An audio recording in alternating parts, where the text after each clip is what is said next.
പ്രിയ സുഹൃത്തുക്കളെ, നമ്മൾ 12ാം ക്ലാസ്സിലെ ശിലകളുടെ ലോകം എന്നുള്ളൊരു പാഠമാണ് വായിക്കാൻ പോകുന്നത്, ജിയോഗ്രഫിയിലെ. അപ്പോൾ ശിലകൾ മനുഷ്യരാശിയുടെ ചരിത്രത്തിൻ്റെ അവിഭാജ്യ ഘടകമാണ്. അതിൽ വേട്ടയാടുന്നതിനും പ്രതിരോധത്തിനുമുള്ള ആയുധങ്ങളായും പാർപ്പിടത്തിനും പ്രതിമകളും നിർമ്മിക്കാനുള്ള നിർമ്മാണ സാമഗ്രിയും മറ്റും ശിലകൾ ആദിമകാലം മുതലേ ഉപയോഗിച്ചു വന്നു. ശിലകൾ ഉണ്ടായിരുന്നില്ലെങ്കിൽ ഭക്ഷ്യവസ്തുക്കൾ കൃഷി ചെയ്യുന്നതിന് ആവശ്യമായ മണ്ണോ ആയുധമോ പാർപ്പിടങ്ങളോ റോഡോ ഒന്നും ഉണ്ടാകുമായിരുന്നില്ല. ധാതുക്കൾ എന്നറിയപ്പെടുന്ന ഒന്നോ അതിലധികമോ പദാർത്ഥങ്ങളുടെ ചെറുതരികൾ ഉൾക്കൊള്ളുന്നതാണ് ശിലകൾ. മനുഷ്യ നാഗരികതയുടെ സാംസ്കാരിക പൊലിമയ്ക്കും അഭിവൃദ്ധിക്കും ധാതുക്കളും ശിലകളും അനിവാര്യമാണ്. ശിലകളെക്കുറിച്ചുള്ള പഠിക്കുന്ന വിജ്ഞാന ശാഖയാണെന്ത്? ശിലാവിജ്ഞാനീയം, പെട്രോളജി എന്ന് പറയുന്നത്. പെട്രോളജി അല്ലെങ്കിൽ ശിലാവിജ്ഞാനി എന്ന് വെച്ചാൽ എന്താണ്? ശിലകളെക്കുറിച്ച് പഠിക്കുന്ന വിജ്ഞാന ശാഖയാണ്.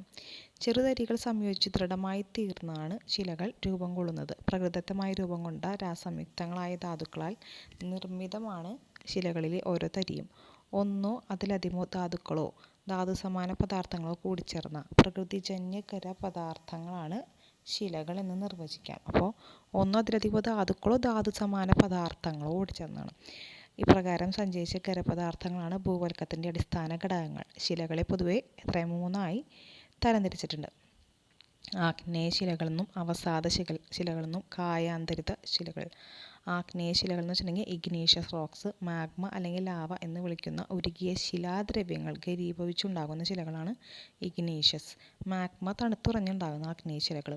അവസാദ ശിലകൾ സെഡിമെൻ്റ് എന്ന് വെച്ചിട്ടുണ്ടെങ്കിൽ നേരത്തെ ഉണ്ടായിരുന്ന ശിലകളുടെ കഷ്ണങ്ങൾ ഉൾച്ചേർന്നോ ലായനിയിൽ നിന്നും ഊറിയുണ്ടാകുന്ന അവശിഷ്ടങ്ങളിൽ നിന്നോ രൂപം കൊണ്ടതാണ് സെഡിമെൻ്ററി അല്ലെങ്കിൽ അവസാദ ശിലകൾ. ഇനി കായാന്തരിത ശിലകൾ എന്ന് വെച്ചാൽ മെറ്റാമോർഫിക്. കായാന്തരം എന്ന് വെച്ചിട്ടുണ്ടെങ്കിൽ മെറ്റാമോർഫിക്, മാറ്റങ്ങൾ ഉണ്ടാവാം. നേരത്തെ ഉണ്ടായിരുന്ന ശിലകളിൽ രൂപമാറ്റം സംഭവിച്ചിട്ടുണ്ടാകുന്ന ശിലകളാണ്. ഇനി ആഗ്നേയ ശിലകൾ നമുക്ക് നോക്കാം. ലത്തീൻ ഭാഷയിൽ ഇഗ്നിസ് എന്നാൽ അഗ്നിജന്യം എന്നാണ് അർത്ഥം. ഉരുകിയ ധാതുലായനി ശിലാദ്രവ്യത്തിൽ നിന്നും ഘനീഭവിച്ചുണ്ടാകുന്ന ശിലകളാണിവ. ഉന്നത ഊഷ്മാവ് മൂലം ഭൂമിയുടെ അന്തർഭാഗം ഉരുകിയ ദ്രവാവസ്ഥയിലാണ്. ഭൂമിക്കുള്ളിലെ ഉരുകിയ ശിലാദ്രവ്യത്തെ മാഗ്മ എന്ന് പറയുന്നു. മാഗ്മ തണുത്ത് ഖരരൂപത്തിലാകുമ്പോൾ ആഗ്നേയ ശിലകൾ രൂപം കൊള്ളുന്നു. മാഗ്മ തണുക്കുമ്പോൾ സംഭവിക്കുന്ന ക്രിസ്റ്റലീകരണം വഴിയാണ് ആഗ്നേയ ശിലകളിൽ ധാതുക്കൾ ഉണ്ടാകുന്നത്. ഉരുകിയ ചൂടുള്ള ശിലാദ്രവ്യത്തിൻ്റെ ആറ്റങ്ങളും അയോണുകളും നിയതമായ ഘടനയില്ലാത്തവയാണ്. ഉയർന്ന ഊഷ്മാവാണ് ഇതിന് കാരണം. അയോണുകളെ പരസ്പരം ബന്ധിപ്പിക്കാൻ സഹായിക്കുന്ന നിലയിലേക്ക് മാഗ്മയുടെ ഊഷ്മാവ് കുറയുമ്പോൾ ഇവയ്ക്ക് നിയതമായ ഘടന കൈവരുന്നു. ക്രമേണ അവ ക്രിസ്റ്റൽ രൂപം പ്രാപിക്കുന്നു. ഉരുകിയ ശിലാപദാർത്ഥ ഭൗമോപരിതലത്തിലെത്തുമ്പോഴാണ് അതിനെ ലാവ എന്ന് വിളിക്കുന്നത്. അപ്പോൾ എന്താ പറഞ്ഞത്? ഇതിൻ്റെ ഉള്ളിൽ ഇഗ്നീസ് എന്ന് പറഞ്ഞ അഗ്നിജന്യം എന്ന അർത്ഥത്തിലാണ് ഈ പറഞ്ഞ ആഗ്നേയ ശിലകളെന്ന് വന്നത്. അതിൽ ഭൂമിയുടെ അന്തർഭാഗം ഉരുകിയ അവസ്ഥയിൽ നമുക്കറിയാം. അതിനെ മാഗ്മ എന്ന് പറയുന്നത്. പിന്നീട് തണുത്ത് ഈ ശിലകൾ രൂപപ്പെടുന്നു. അപ്പോൾ അതിൽ ഉരുകിയ രൂപത്തിലായിരിക്കും അതിൻ്റെ ആറ്റങ്ങൾ അയോണുകളൊക്കെ. അപ്പോൾ അതാണ് ഏറ്റവും കൂടുതൽ. അതുപോലെ മാഗ്മയുടെ ഊഷ്മാവ് കൂടുമ്പോൾ, ഭയങ്കര ചൂട് കൂടുമ്പോൾ അതിൻ്റെ ഘടന മാറുന്നു. അതൊരു ക്രിസ്റ്റൽ രൂപം പ്രാപിക്കുകയാണ് ചെയ്യുന്നത്. ഇനി ഈ ഉരുകിയ ശിലാപദാർത്ഥം ഭൗമോപരിതലത്തിലെത്തും, അതായത് ഭൂമിയുടെ പുറത്തേക്ക് എത്തുമ്പോൾ അതിനെ ലാവ എന്ന് വിളിക്കും. ഭൂമിക്കുള്ളിലായിരിക്കുന്നോളം അത് മാഗ്മയാണ്. ഉള്ളിലിരിക്കുമ്പോൾ മാഗ്മയും പുറത്തേക്ക് വരുമ്പോൾ ലാവ. ഏതാണ്ട് എല്ലാ ആഗ്നേയശിലകളും ഉണ്ടായിരിക്കുന്നത് മാഗ്മ, ലാവ എന്നിവ തണുക്കുന്നതിലൂടെ സംഭവിക്കുന്ന ക്രിസ്റ്റലീകരണത്തിലൂടെ മാത്രമാണ്. അപ്പോൾ ആഗ്നേയ ശിലകൾ ഭൂമിയിൽ ഏറ്റവും കൂടുതലായിട്ട് കാണപ്പെടുന്നത്. എല്ലാ ശിലകളും ഇവയിൽ നിന്ന് രൂപം കൊള്ളുന്നവയാണെന്ന് വെച്ചിട്ടുണ്ടെങ്കിൽ അതിന് ആദിമ ശിലകൾ, അതായത് ഒറിജിനൽ റോക്ക്, ആദ്യത്തെ ശില ആഗ്നേയ ശില. വൻകരകൾ ഉൾക്കൊള്ളുന്ന ഭൂവൽക്കത്തിൻ്റെ ഉൾഭാഗം മാത്രമല്ല, സമുദ്ര ഭൂവൽക്കങ്ങളുടെ ഉൾഭാഗവും ആഗ്നേയശിലകളെ നിർമ്മിതമാണ്. ഈ അർത്ഥത്തിൽ ആഗ്നേയശിലകളുടെ പഠനം ഭൗമവ്യവസ്ഥയിലെ ഒട്ടുമിക്ക തലങ്ങളെയും മനസ്സിലാക്കുന്നത് നമുക്ക് സഹായിക്കുന്നു. ഇനി എങ്ങനെയാണ് അതിനും വർഗീകരിച്ചിട്ടുണ്ട്. മാഗ്മ എന്നറിയപ്പെടുന്ന ഉരുകിയ ശിലാപദാർത്ഥങ്ങളുടെ തണുക്കലിൻ്റെയും ഉറയ്ക്കലിൻ്റെയും ഫലമായിട്ടാണ് ഈ മാഗ്മ തണുത്തിട്ട് ആഗ്നേയശിലകൾ ഉണ്ടാകുന്നുണ്ട്. അപ്പോൾ ഇവിടെ രൂപം കൊള്ളുന്നതിനെ ആശ്രയിച്ച്, എവിടെയാണ് ഇത് രൂപം കൊള്ളുന്നതിനെ ആശ്രയിച്ചിട്ട് അതിനെ 2 ഡിവൈഡ് ചെയ്തിട്ടുണ്ട്. പ്ലൂട്ടോണിക് ശിലകൾ, അതായത് അന്തർജാത ശിലകൾ. വോൾക്കാനിക് ശിലകൾ എന്ന് വെച്ചാൽ ബാഹ്യജാത ശിലകൾ. പ്ലൂട്ടോണിക് ശിലകളും വോൾട്ടോണിക് ശിലകളും. അതിലെ ഭൂവൽക്കത്തിൻ്റെ ആഴമുള്ള ഭാഗങ്ങളിൽ രൂപം കൊള്ളുന്ന ആഗ്നേയ ശിലകളിനെയാണ് പ്ലൂട്ടോണിക് എന്ന് അല്ലെങ്കിൽ അന്തർജാത ശിലകൾ. ഉള്ളിൽ രൂപം കൊള്ളുന്നവ, ഭൂമിയുടെ ഉപരിതലത്തിൽ രൂപം കൊള്ളുന്ന ഈ ആഗ്നേയ ശിലകളിനെ വോൾക്കാനിക് ബാഹ്യശിലകൾ എന്ന് പറയും. ഈ 2 അടിസ്ഥാന ഇനങ്ങൾ പുറമേ ഹൈപ്പിബസ്കൽ ശിലകൾ അല്ലെങ്കിൽ ഹൈപ്പിബസ്കൽ റോക്സ് എന്ന് മൂന്നാമത്തെ ഒരു ശിലകൾ കൂടിയുണ്ട്. ഹൈപ്പിബസ്കൽ ആഗ്നേയ ശിലകളും ഒരു തരം അന്തർജാത ശിലകളാണ്. ഉണ്ടാകുന്നത് ഭൗമോപരിതലത്തിൽ നിന്നും അധികം താഴ്ചയില്ലാത്ത ഭൗമാന്തർ ഭാഗത്താണ്. അതായത് ഭൗമോപരിതലത്തിന് താഴെയായും എന്നാൽ പ്ലൂട്ടോണിക് ശിലകൾ രൂപം കൊള്ളുന്നതിന് മുകളിലും. രണ്ടിൻ്റെയും ഇടയിലായിട്ടാണ് ഹൈപ്പർബാസൽ ശിലകൾ ഉണ്ടാകുന്നത്. ഇനി പ്ലൂട്ടോണുകൾ എന്താ നമുക്ക് നോക്കാം. ഇൻട്രൂസീവ് ഇഗ്നേഷ്യസ് ബോഡീസിനെയാണ് പ്ലൂട്ടോൺ എന്ന് പറയുന്നത്. വ്യത്യസ്ത രൂപത്തിലും വലുപ്പത്തിലും പ്ലൂട്ടോൺ കണ്ടുവരുന്നു. ആകൃതിയിൽ വലുപ്പം ഏത് തരത്തിലുള്ളവയായാലും ആഴം കൂടിയ അല്ലെങ്കിൽ കുറഞ്ഞ ഭാഗത്തെ തിക്കി കയറിയ നിലയിലുള്ള ആഗ്നേയശിലകളെയാണ് ഇൻട്രൂസീവ്. ഉള്ളിൽ ഭയങ്കര തിക്കിഞ്ഞിറങ്ങി കാണപ്പെടുന്ന ശിലകൾ. അപ്പോൾ ഈ പ്ലൂട്ടോണുകൾ മേശയുടെ ആകൃതിയിൽ പരന്നതും ചിലത് സിലിണ്ടർ ആകൃതിയിലും മറ്റു ചിലത് ആകൃതിയില്ലാത്തതും കാണപ്പെടുന്നുണ്ട്. അപ്പോൾ ഡൈക്ക് എന്ന് പറയുന്നത് നിരപ്പ് ഘടനയുള്ള ശിലകളെ പിളർത്തി തിക്കി കയറിയ നിരത്തിലുള്ള മേശാകൃതി ചുമര് പോലെ കാണപ്പെടുന്നതായിട്ടുള്ളതാണ് എന്ത് ഡൈക്കിൻ്റെ ഒരു ചിത്രങ്ങൾ കൊടുത്തിട്ടുണ്ട് അവിടെ. അപ്പോൾ എ ആണ് കാണുന്നത് ഡൈക്ക്. എങ്ങനെയാണ് മേശാകൃതിയിൽ ചുമര് പോലെ കാണപ്പെടുന്നതാണ് ആഗ്നേയശിലകളും ഡൈക്ക് എന്ന് പറയുന്നത്. സില്ലുകൾ എന്ന് വെച്ചിട്ടുണ്ടെങ്കിലോ നിരപ്പ് ഘടനയുള്ള ശിലയ്ക്ക് സമാന്തരമായി കാണുന്ന ടാബുലാർ ആഗ്നേയ രൂപങ്ങളാണിവ. ടാബുലാറായിട്ടൊരു ആഗ്നേയ രൂപങ്ങളിലൂടെ കാണപ്പെടുന്നത് സില്ല് ഒരു വെർട്ടിക്കലായിട്ട് കാണപ്പെടുന്നുണ്ട്. ഇവിടെയാണെങ്കിൽ ടേബിൾ പോലെ പരന്നിട്ടാണ് കാണപ്പെടുന്നത്. ഇത് നമ്മൾ ഡൈക്ക്. ഇനി ലക്കോലിത്ത് എന്ന് വെച്ചാൽ എന്താണെന്ന് നോക്കാം. ഭൂമിക്കുള്ളിൽ നിന്ന് പുറത്തേക്ക് ശക്തിയായി തള്ളി വരുന്ന മാഗ്മ ഭൂവൽക്കത്തിലുള്ള ശിലകളെ ഒരു താഴികക്കുടത്തിൻ്റെ ആകൃതിയിൽ ഡോമ പോലെ ഉയർത്തി ഉണ്ടാകുന്ന രൂപങ്ങളാണ് ലാക്കോലിത്ത് എന്നറിയപ്പെടുന്നത്. ലാക്കോലിത്ത് എന്ന് വെച്ചിട്ടുണ്ടെങ്കിൽ എന്താണെന്ന് പറഞ്ഞാൽ ഒരു ഡോമ് പോലെ കാണപ്പെടുന്ന ഭാഗങ്ങളാണ് ലാക്കോലിത്ത്.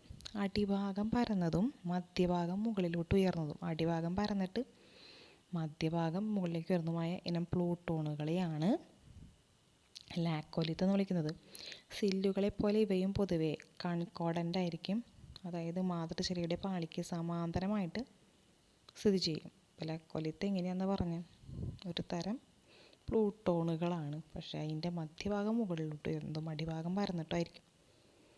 ഇനി ബാത്തോലിത്ത് എന്നാ നോക്കാം.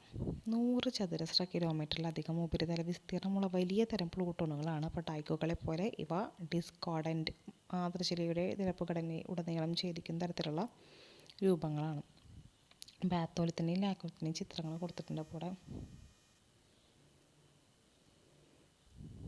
അതിൽ എക്സ്ട്രൂസീവ് റോക്ക് എങ്ങനെയാണ്, അതുപോലെ ഇൻട്രൂസീവ് ഇഗ്നേഷ്യസ് റോക്സ് എങ്ങനെയാണെന്ന് നോക്കിയിട്ടുണ്ട്. ഇനി ആഗ്നേയശിലകളുടെ ചില ടെക്സ്ചറുകൾ. അതിൻ്റെ ഒരു ടെക്സ്ചർ ക്രിസ്റ്റലീകരണത്തിൻ്റെ അളവ്, ധാതു തരികളുടെ വലിപ്പം, ആകൃതി, വിന്യാസം എന്നിവ വിശദീകരിക്കുന്നു. അപ്പോൾ ധാതു തരികളുടെ വലിപ്പം, പരസ്പര ബന്ധം ഇവയ്ക്കുള്ള ഏകത ബന്ധമാണ് ടെക്സ്ചർ എന്ന് പറഞ്ഞിട്ടുണ്ടെങ്കിൽ. അപ്പോൾ ഗ്രാനുലാരിറ്റി എന്ന് വെച്ചിട്ടുണ്ടെങ്കിൽ അതിലുള്ള തരികളുടെയാണ് ഉദ്ദേശിക്കുന്നത്. വിവിധ തരികളിൽ വലിയ തരികളിനെ കോഴ്സ് ഗ്രെയിൻ എന്ന് പറയുന്നുണ്ട്.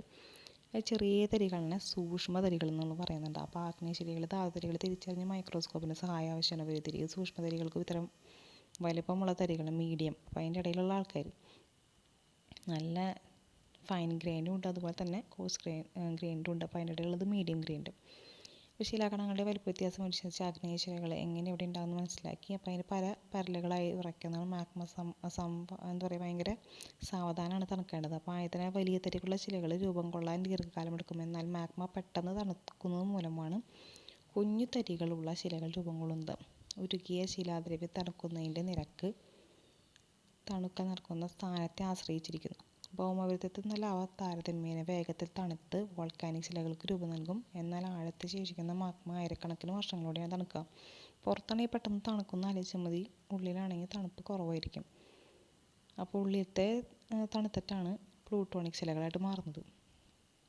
ശിലകൾ രൂപം കൊള്ളുന്ന സ്ഥാനം, പിന്നെ മാഗ്മ തണുക്കുന്നതിൻ്റെ നിരക്ക് എന്നിവയുടെ വ്യത്യാസമാണ് ആഗ്നേയശിലകൾ പ്രദർശിപ്പിക്കുന്ന വിവിധ ടെക്സ്ചറുകൾക്ക് കാരണം. ഈ ശിലാതരികളുടെ ആകൃതി നിയന്ത്രിക്കുന്നത് മാഗ്മയുടെ തണുക്കൽ നിരക്ക് തന്നെയാണ്. അപ്പോൾ തരികളുടെ വലിപ്പം, ആകൃതി എന്നിവയുടെ അടിസ്ഥാനത്തിൽ പറയുന്ന ടെക്സ്ചറുകൾ ആഗ്നേയശിലയിൽ കാണുന്നത് ഏതൊക്കെയാണ്? ഫാനറിറ്റിക്, അതുപോലെ അഫാനറ്റിക്.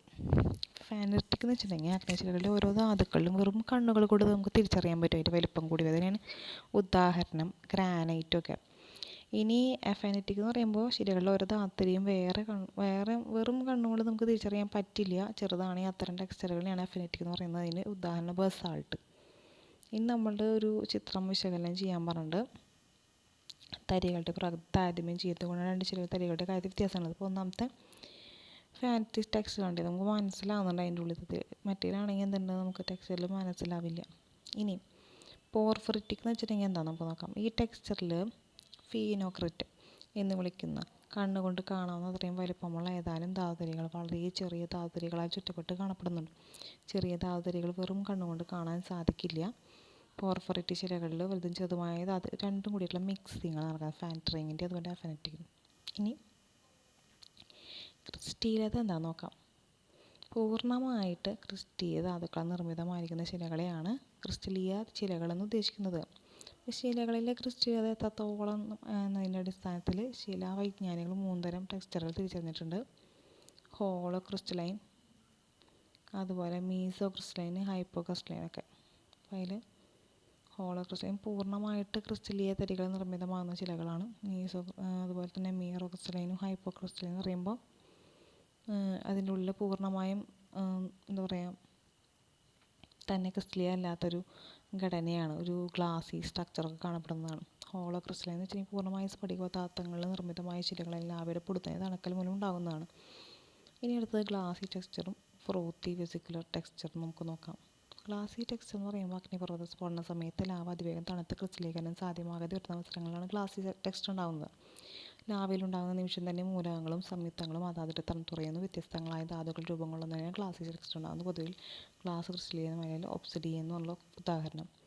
ഇനി ഫ്രൂത്തി സുഷങ്ങളായിട്ടുള്ള ടെക്സ്ചർ വരുമ്പോൾ സുഷിര സമൃദ്ധമായ ഇളം നിറത്തിലുള്ള പ്യൂമിസ് പോലുള്ള വോൾക്കാനിക് ശിലകൾ ഇത്തരം ടെക്സ്ചർ പ്രദർശിപ്പിക്കുന്നു.